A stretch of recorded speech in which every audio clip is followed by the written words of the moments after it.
A JK é importante porque ela foi a primeira escola de karatê reconhecida pelo governo japonês para representar o karatê tradicional, no caso do Shotokan, né? Então a JK, nos anos de 55, 56, ela promoveu um curso de formação de instrutores internacionais, no qual o Sensei Okuda foi um dos graduados nesse curso, para que colocassem ordem na casa, porque naquela época no Japão começaram a aparecer alguns instrutores não muito bem credenciados para poder dar aula de karatê. O Sensei Funakoshi não aceitou isso, não é? Então ele pediu para o professor Nakayama, professor Okazaki, para formalizar um curso para formar instrutores de elite, para que depois eles mandassem esses instrutores para os países divulgarem a arte do karatê. Então a JK foi pioneira nesse tipo de treinamento. E com esse curso, com o resultado do curso, o Karatê Shotokan no Japão deu um salto enorme em desenvolvimento em relação a outros estilos de Karatê que tinham no Japão. O Sensei Funakoshi, ele reconhecia que o Karatê ele tinha uma excelência na parte da educação, assim como o Judô, não é? Ou o Kendo japonês. Ele queria dar ao Karatê o mesmo status que o Judô e o Kendo tinham naquela época. Para isso, tinha que ter um curso de formação de professores de elite. Inclusive, um dos requisitos para esse curso era ter graduação em alguma faculdade. Então, tinham que ser professores inteligentes, para poder divulgar de uma forma correta o karatê fora. A severidade do curso era uma coisa absurda, realmente, para aguentar um curso desse, porque, na verdade, no início do curso, eram 2 anos para japonês. Na verdade, no início só tinha japonês, né? Depois é que aceitaram o gaijin, né? Estrangeiros. E para estrangeiros durava 3 anos, onde você ficava 24 horas por dia falando e treinando karatê, né? E a forma com que você treinava karatê lá, muitas vezes até as pessoas falam os absurdos que aconteciam no treino, porque nós aprendemos que no karatê nós devemos puxar o golpe antes de acertar o adversário. Isso está na regra do karatê, né? Chama sundome. Parar o golpe antes de acertar, por motivos óbvios, né? Senão você mata o companheiro de treino no treinamento. Esse treinamento era tão rigoroso que a ordem era full contact, acerta onde quiser. Então não era para qualquer um, era um curso que, fazendo uma analogia assim, uma formação de polícia de elite do karatê. Era o melhor do karatê. Tinha que suportar esses 2 anos. Mas a conclusão que eu cheguei é assim, eu acho que eles faziam isso para quebrar o ego das pessoas, jogar o ego lá para baixo primeiro, para depois começar a construir de novo de baixo para cima. Porque eu considerava castigo mesmo, né? Coisas absurdas que aconteciam não só dentro do dojo, como fora do dojo também, né? Por exemplo, sair à noite para beber com os mestres e nessa saída da noite nos restaurantes, os mestres baterem no candidato até machucar e tentar quebrar a pessoa para a pessoa desistir, pedir baixa. Então, assim, pressão psicológica o tempo todo. Então, você tem que carregar a mala do mestre, você tem que... o copo do mestre não pode ficar nunca vazio.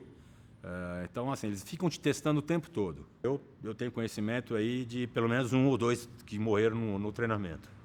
Eles evitam de falar muito nisso, porque é um pouco de segredo da JK, mas morreu gente nesse curso já. O castigo era assim, você imagina você chegar no dojo para treinar e não saber se ia estar vivo no final. Era essa a ideia. A gente ia para o dojo, chegava no dojo, você não sabia se ia morrer ou não. Se morreu, tá bom, não tem problema. Se morreu feliz, você escolheu esse caminho, que é o caminho do samurai, assim. Então todos eles falaram que se tornaram pessoas diferentes depois do curso. Mas que o Sensei Okuda, ele era um mestre de karatê altamente respeitado dentro da JK, pela força, pelo poder que ele emanava, né? O Sensei Okuda, a gente sempre fala assim, a pessoa não precisa conhecer o professor Okuda para saber que ali tem um mestre, né? O Sensei Okuda, onde ele chega, ele ilumina o ambiente. Ele tem uma aura assim que é uma coisa que é inexplicável. Não dá. As pessoas que não conhecem o Sensei, não sabem que ele é mestre de karatê, quando veem, percebem que ali tem uma coisa diferente. Pouco tempo atrás também, eu tive num restaurante japonês jantando de um amigo do Sensei Okuda. Parece que é o melhor amigo do Sensei no Japão. Ele é dono de um restaurante japonês. Quando ele soube que tinha um aluno do Sensei lá, ele nos convidou para ir à noite lá, ofereceu um jantar para mim e para um aluno meu que estava lá. E ele falou exatamente a mesma coisa. Quando o sensei está aqui no Japão e que eu tenho que enfrentar ele, fazer um comitê com ele, eu sinto borboletas voarem no meu estômago. Foi a palavra que ele falou. Não é com qualquer um que a gente sente isso, né? Então não é uma coisa só de força física. Não é só força física, tem alguma coisa a mais. Que eu considero essa coisa a mais, esse espírito de samurai mesmo que ele tem. O sensei é um samurai legítimo mesmo, de verdade. Nós podemos ver a diferença quando o sensei está no meio de outros professores de karatê, assim, pela atitude, pela maneira de sentar, pela maneira de olhar. O sensei chegou no Brasil, acho que foi em 1972. A princípio, parece que ele chegou para dar aula na academia do sensei Sagara, que era o mestre responsável pela JK na época aqui no Brasil. Só para fazer uma história curta, uma história longa curta, o sensei Sagara, ele foi um dos mestres que vieram do Japão para cá, através da faculdade de Takudai, que é a faculdade que o sensei Nakayama... Eles trouxeram o karatê na bagagem. Então, eles tinham outra competição no Japão, desembarcaram no Brasil e acabaram usando o karatê para dar aula à noite. Depois de um certo tempo, mais ou menos 10 anos depois, o sensei Nakayama formou o professor Okuda, mandou o sensei Okuda no Brasil para oficializar a JK aqui no Brasil. Então o sensei Okuda foi mandado do Japão para cá, oficialmente para representar a JK aqui no Brasil. Muitos desses professores que estavam aqui eram mais velhos do que ele, né? E a gente entende que a hierarquia japonesa, por idade, é uma coisa muito séria, né? Eu acredito que não houve muita... O professor Okuda e esses professores não se inteiraram muito bem, justamente por causa desse... O sensei Okuda era o chefe no Brasil, porém não era o mais velho.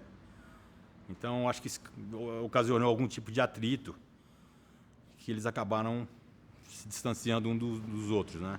E o sensei, eu lembro que o sensei, há 30, 40 anos atrás, ele chegou pra gente e falou assim, olha, a partir de agora a gente não está mais federado em nenhuma federação. Tinha uma visão, é incrível, o sensei parece que tinha uma visão lá de futuro.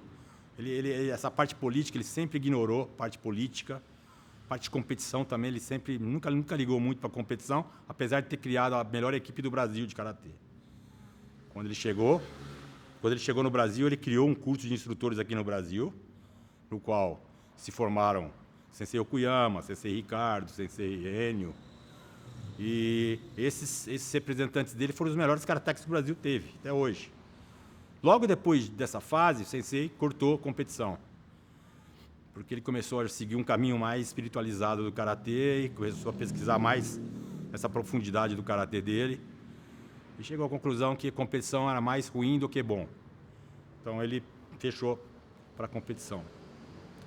Essa visão dele, até hoje acho que ele segue isso, né?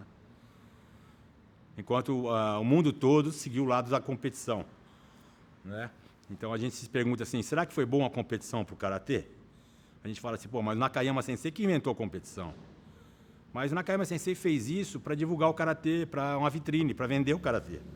Se não tem a competição de karatê, você não consegue fazer o karatê ficar como o judô, por exemplo, popular, ou como o kendo. O judô e o kendo só ficaram populares no Japão depois que começou a competição. O público precisa ver, o que é isso? Ah, judô, que bacana, vou assistir lá. Tinha que ser feito com karatê. E uma coisa que o professor Funakoshi já previa, se houver competição, a essência do karatê será perdida. E é por causa disso mesmo que o Aikido não tem competição até hoje. Em 83, a primeira vez que eu pisei na academia do Sensei Okuda foi em 1983, na Vergueiro. Fui lá para fazer exame para Shodan. Como? Para quem não conhece, o que é Shodan? Shodan é o primeiro grau da faixa preta. Eu era faixa marrom, estava indo para a faixa preta, que é um sonho, né? Para mim, como adolescente, naquela época eu tinha 21 anos de idade, 20 anos de idade. E é o sonho da gente ser faixa preta, a gente treina para isso, né? E aí, muito interessante essa história, né? O Sensei Okuyama me preparou muito duro durante um ano, mas duro mesmo, duro mesmo. O Sensei Okuyama era muito forte, o treino dele aqui não perdia em nada para nenhum lugar do mundo, né? E eu lembro que no meio da viagem, quando a gente parou no posto, para a gente se alimentar, né? O Sensei falou assim para mim, você deixou tudo em ordem na sua casa, para sua mãe? Como assim? Ah, poupança, conta de banco, assim, você deixou tudo certo. Mas por que você está falando isso, Sensei? Ah, porque talvez morre hoje mesmo. Você vai morrer no exame. Aí chegando na academia do Sensei, nunca mais esqueço, subindo a escada, eu vi um barulho. Pá, pá, pá, pá, pá. Falei, alguém tá batendo maquiwara, né? Pensei, né? Aí eu entrei no dojo, assim, lotado de gente, né? Pra assistir o exame. Cumprimentei o sensei na entrada. Quando eu fui, eu olhei, não tinha ninguém batendo maquiwara e o barulho continuava. Fui ver, entrei no banheiro, tinha um maluco lá dando soco na parede do banheiro. Um cara bem mais velho do que eu. Já tinha um atleta que já tinha renomado no karatê. A hora que eu vi aquilo lá, eu falei, bom, morri, né? Tô morto. A atmosfera na academia do sensei era uma coisa impressionante. Era uma coisa assim inexplicável. A gente subia a escada com medo e descia com medo. A gente subia com medo e descia com as pernas tremendo, porque o treino era tão forte que a gente tinha que segurar no corrimão para não cair no final. O pessoal falava que aquela academia ali dentro era o inferno, e era mesmo, porque realmente era terrível. Os treinamentos eram muito duros mesmo. Aí abriu a porta. Quando ele abriu a porta, tinha uma carta da Federação de Karatê, na época, que a federação que ele tinha acabado de desfiliar da federação. E tinha uma carta, e nessa carta eles estavam criticando o sensei. Eu sei porque eu também recebi essa carta aqui em Ribeirão um dia antes de ir para lá. Então, quando abriu a porta, ele viu a carta. Ô, Roberto, o que é isso? Eu falei, sensei, carta de federação. O que está falando? Eu falei, sensei, se for a mesma que eu recebi, é melhor não abrir. Não é melhor não abrir. Não, está xingando? Eu falei, está xingando, sensei. Ah, então, faça favor, lê para mim, né? Aí eu li a carta para ele, a carta estava assinada por um ex-aluno querido dele. Não é? E aí ele ficou muito chateado, muito chateado. Porque a carta há um teor que não era verdadeiro na carta, não é? E nessa hora, eu fui trocar, começou o treino, tortura, para cima de mim, né? Eu aguentando. Uma hora e pouquinho de treino. E aí, na hora que acabou o treino, ele falou uma coisa para mim assim que é inesquecível, né? Ele falou assim, enquanto ele só pensar em política, a gente só pensa em treino. Então, isso aconteceu. Então, são lições que o sensei dava pra gente que não tem preço, né? Eu nunca mais esqueci isso que ele falou pra mim na época. Ele deu um treino super forte e falou, política deixa de lado, nós só vamos responder com treino. Eu nunca tive a oportunidade de fazer frente a frente com o sensei em termos de comitê, né? Eu acho que as únicas pessoas que tiveram essa chance foi o sensei Okuyama, o sensei Carlão, talvez o sensei Enio. Né? Assim, eu já tive a oportunidade de ficar frente a frente com o sensei para fazer Gohon Comitê, Kion e Pon, que é luta combinada, é um tipo de comitê combinado. E a sensação não é nada boa, não. A pressão é tremenda em cima, né? Então ele impôs aquele tipo de regime de treinamento severo que tinha no Kenshusei para os alunos dele. Isso foi o grande diferencial da Academia do Sensei. O Sensei Okuda formou o Sensei Ricardo Delia, o Sensei Antônio Gomes Martins, o Sensei Okuyama, o Sensei Enio Vesuli, o Robson Maciel, que apesar de não ter sido aluno do Sensei, ele era aluno do Sasaki Sensei, mas o Robson Maciel também fez o curso de profissional lá com o Sensei e se considera aluno do Sensei, porque tinha um relacionamento muito bom com ele. Esse curso que o Sensei Okuda fez aqui no Brasil, parece que esse curso teve a chancela do professor Nakayama para ser tão válido quanto o do Japão. Mas eu não tinha uma relação de amizade, porque o Sensei nunca permitiu uma proximidade assim tão grande. Eu acho que nem para mim, nem para ninguém. Né? Isso foi em 78. Foi quando o Sensei Carlão lutou com o Tanaka no final do seminário. Fizeram uma luta memorável lá, que está nos anais da história do Brasil. O Carlão, Sensei Carlão, parece que na hora da luta, o Tanaka mandou perfilar 10 faixas pretas para lutar com os 10. E aí ele mandou amarrar a mão. E o Sensei Okuda ficou muito bravo quando ele viu essa atitude, porque é uma atitude totalmente de arrogância, né? Você quer humilhar os brasileiros? Você é campeão mundial, você não precisa disso, né? Por que vai amarrar a mão? Mas o Tanaka falou para amarrar a mão e pegou um por um, foi pegando e foi batendo em todo mundo. Aí sobrou o Carlão no final. Aí parece que com o Carlão eles mandaram o Tanaka, tira aí, corta aí, porque ele vai matar você. O Carlão vai te atropelar. Aí o Tanaka assustou e tal, parece que tiraram. E o Carlão foi para cima do Tanaka lá, jogou o Tanaka no chão, começou a enforcar ele, aí os caras pularam e apartaram. Chegou assim, a via de fato quase virar uma briga, né? Não fosse alguns professores apartar. Foi um terror assim na época. E saiu na Gazeta Esportiva, no jornal, A foto do momento que o Carlão acertou o soco nele, assim, que ele estava caindo para trás. Aí com o título assim, campeão japonês não suporta campeão brasileiro. Foi interessante. Para a época, era uma coisa assim inédita, porque o Sensei Tanaka ele era invencível. Tanaka era considerado o único karatê do Japão que nunca perdeu para ninguém, competindo gente nova para o campeonato. Até mais ou menos 1984, o Sensei ainda participava de competições. Sempre se colocando bem nos campeonatos. Não é? E quando eu chegava, era engraçado que quando chegava a equipe dele lá, que a gente ia uniformizado, né? Tinha um abrigo preto assim, quando chegava, era engraçado. Chegava o pessoal e falava, ih, chegou os kamikazes. Tinha gente, isso é verdade, que era chamado para lutar na hora, o cara não aparecia. Ele estava lá, mas ele não se apresentava. O que eu vou fazer ali? Nem vou entrar. Essa era a reputação que o Sensei tinha na época. Então as pessoas tinham medo de enfrentar os alunos do Sensei Okuda, né? Porque o Sensei Okuda ele era rigoroso mesmo, né? Era assim, ó, se perder, acho que não precisa voltar mais para lutar, né, na academia. Então assim, tinha que ganhar de qualquer jeito, não é? O Sensei decidiu seguir sozinho. Nós aqui, Ribeirão e Okuyama também, a gente entendeu perfeitamente o que ele queria.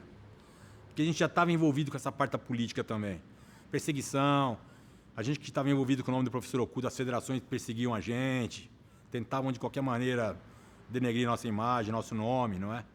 Teve um caso em Ribeirão, aliás, foi por causa disso que teve aquela carta que eu contei antes, da cartinha que estava debaixo da porta. O Sensei veio em Ribeirão Preto uma vez dar um exame de faixa, e na divulgação do exame, veio a TV Globo veio fazer uma matéria. E nessa matéria foi dito que o Sensei tinha sido ex-campeão japonês de karatê por equipe lá no Japão, tal. Ex-campeão japonês, tal.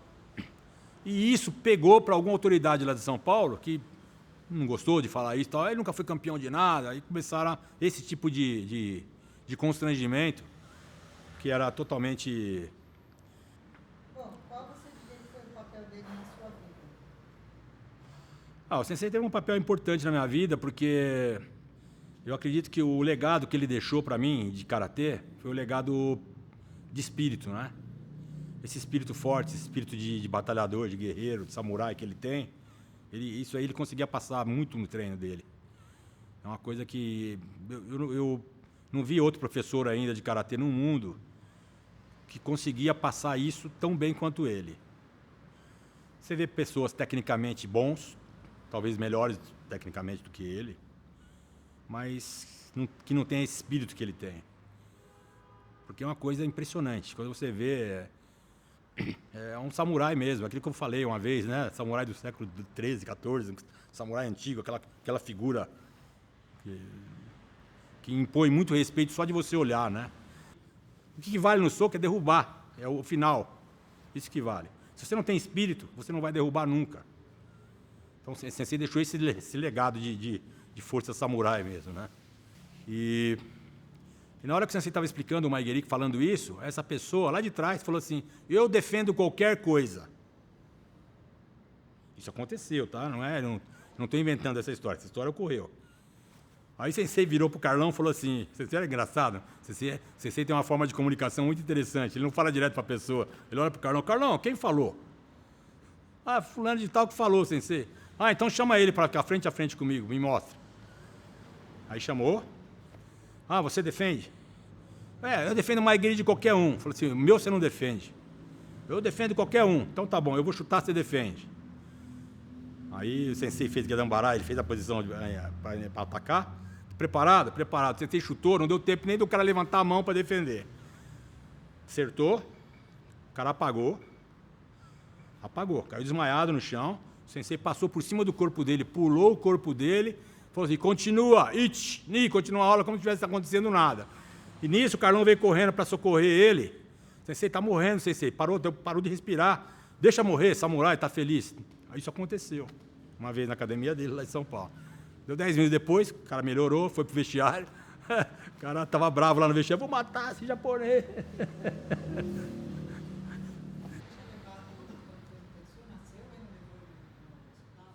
Isso eu já não sei. O que eu sei é o seguinte, o Enio se tornou o professor Okuda. Isso eu sei te falar. O Enio hoje é o professor Okuda. Todos os sentidos. Ele é igualzinho ao professor Okuda, tudo. Você vai conversar com ele, você vai ver. No dia que você for conversar, se tiver a oportunidade de conversar com o Enio chega aqui, você não pode ir no vestiário trocar, se ele estiver lá. Se ele estiver lá, e se você estiver no vestiário, dá para você sair, eu estou trocando. Desse jeito. Ele se tornou um japonês. Igual, então ele, assim, ele critica, mas ele se tornou um. E... Rodando o seu pé aí, Pedro. Ok. Entrevista Roberto, mostrando as fotos, take 3. Então, aqui são essas fotos aqui, são de quando o professor Nakayama veio visitar o Sensei Okuda, em 1975. Logo depois que ele tinha terminado, o pessoal tinha terminado o curso especial que o Sensei deu para os brasileiros. Tá? Aqui está o Sensei Ricardo, o Sensei Enio, o Sensei Sasaki, o Sensei Gomes. Né? O professor Nakayama nessas fotos. O Sensei Carlão está aqui. Aqui está o Takashi. Sensei Enio e o Sensei Okuyama aqui. E essa aqui tá bonita, né? Essa aqui tá muito legal, essa foto. Pela postura do Sensei, você percebe o respeito em relação ao mestre dele, né? Nakayama. Nakayama, isso.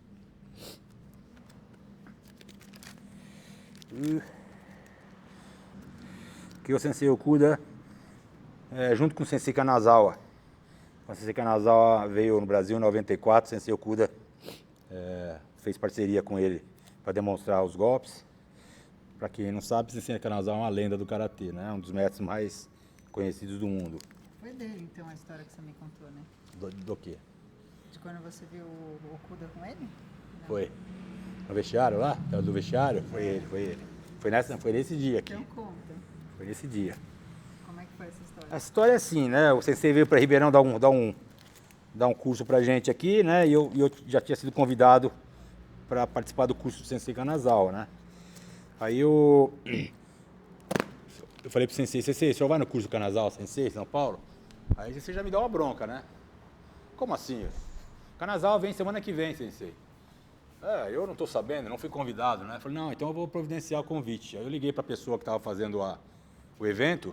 Falei, como é que você traz o Kanazawa no Brasil e não chama o Sensei Okuda para participar? Não é? Aí ele mandou um convite pro Sensei, né? Então, peraí, calma. Ok. Não tá legal.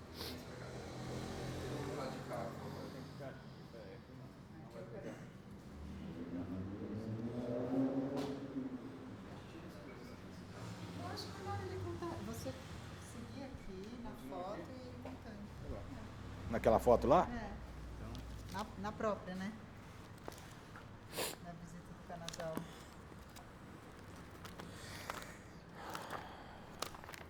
Legal.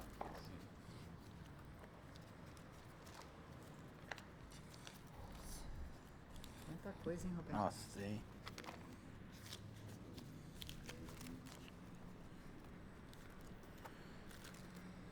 Ó. Aquela foto, vocês. Essa ficou famosa, né? Tudo quanto é site tem essa foto, né? Tinha uma foto. Aqui o Sensei aqui também, ó. Aqui o Sensei.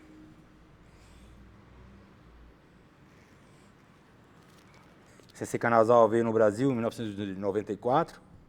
Fazia mais ou menos 30 anos que o Sensei Kanazawa não via o professor Okuda. E, enfim, quando o Sensei chegou lá no ginásio, o Sensei pediu que levasse ele para ver o Kanazawa, né? E aí eu levei ele no vestiário lá, o Sensei Kanazawa viu, levou um susto enorme, assim. Mas imediatamente já reconheceu, foi uma coisa instantânea, assim. E aí foi muito legal de ver, porque eu vi o respeito que cada um tinha um pelo outro, né? E a coisa que mais ficou impressionante depois, vocês podem ver aqui que tinha muita gente no curso. Tinha uma quadra lá, foi na companhia atlética. E tinha umas 500 pessoas nesse curso aqui. E na hora de fazer a perfilar, na hora de cumprimentar a inicial, o Kanazawa chamou o Sensei Okuda lá na frente e exatamente essas palavras. Ele disse assim, esse aqui foi meu aluno no Japão e vocês não fazem ideia o que ele significou. Eu só posso te dizer uma coisa, ele esteve no inferno junto comigo. Essa foi a palavra que o Kanazawa disse. O Sr. Okuda ficou todo orgulhoso disso aí, né? Foi super legal ele falar isso daí. Porque, de uma forma ou de outra, o Sensei Kanazawa é uma voz muito forte no Karatê Mundial. Se ele falou, é porque é verdade, né?